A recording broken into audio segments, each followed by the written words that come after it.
परमात्मा ने ये जो शरीर बनाया है, ये ऐसा बनाया है कि अगर कोई भी रोग आए उसी क्षण उसको तुम दूर कर लो। क्या करो?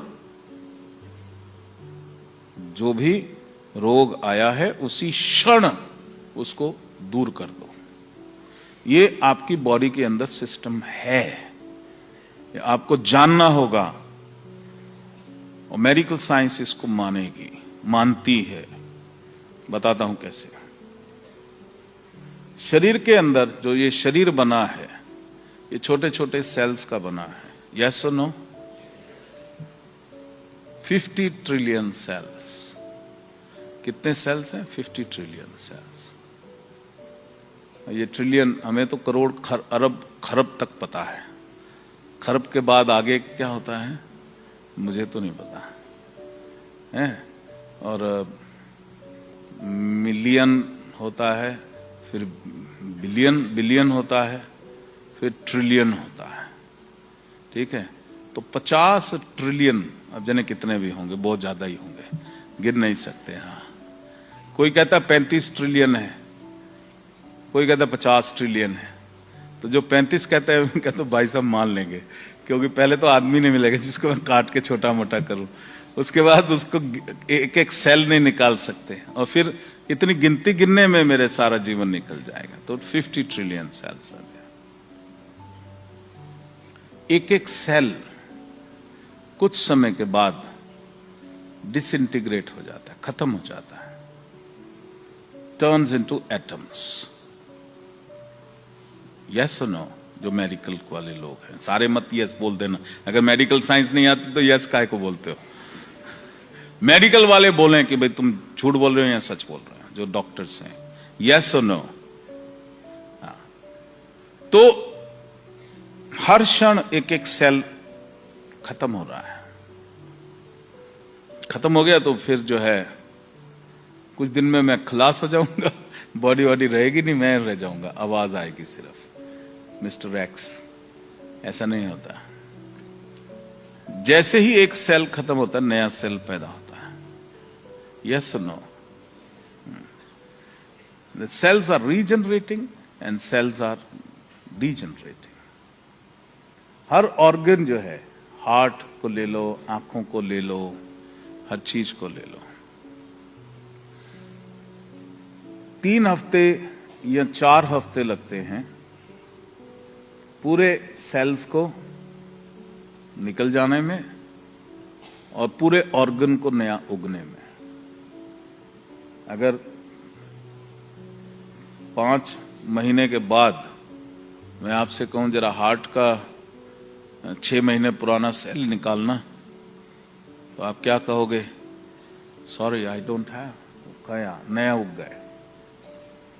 अब मजे की बात यह है कि अगर बीमारी है, अगर लिवर खराब हो गया, डैमेज हो गया, हार्ट डैमेज हो गया, आर्टरी ब्लॉक हो गई, आंखों के अंदर प्रॉब्लम हो गई, पैंक्रियाज खराब हो गए, स्टमक खराब हो गई, तो जो नया सेल पैदा हो रहा है वो तरोताजा क्यों नहीं उगता? वो जैसे एक फल कीड़ा खाया, एक सब्जी कीड़ा खाई थी, तो वैसी की वैसी रेप्लिका कीड़ा खाई सब्जी क्यों पैदा हो रही है? Are you with me what I am trying to say? This question should come और not? Why the disease cell is taking birth? जबकि परमात्मा ने तो मुझे मौका दिया है, मेरी की 100 बरस की आयु है, 200 बरस की आयु है, तो भगवान बोलता है कि हर 6 महीने में मैं तेरा पुराना ले लूंगा, नया दे दूंगा। लेकिन अब तेरे ऊपर है, तू क्या बनाएगा? अब इसके ऊपर जो है, इसके बारे में तो नहीं सोचा उन्होंने, लेकिन जो सेलुलर बायोलॉजी है, जो एपिजेनेटिक्स है, उसके बारे में स्टडी करी गई कि जो सेलुलर मल्टीप्लिकेशन होती, जो एक सेल मरा तो नया सेल कैसे पैदा होता है? From the nucleus of the cells. तो हमने एक कहानी बना दी कि जो बीमारी है वो जेनेटिक है। मानते हैं कि नहीं? है ना, जो अगर बाप दादा को बीमारी थी तो बच्चे को होनी चाहिए। मानते हो कि नहीं मानते? यस और नो? सारे मानते हैं तो सारे यस बोलो। नहीं, यस और नो? आई से नो। ये जेनेटिक नहीं है, and it is proven now, it is proven now.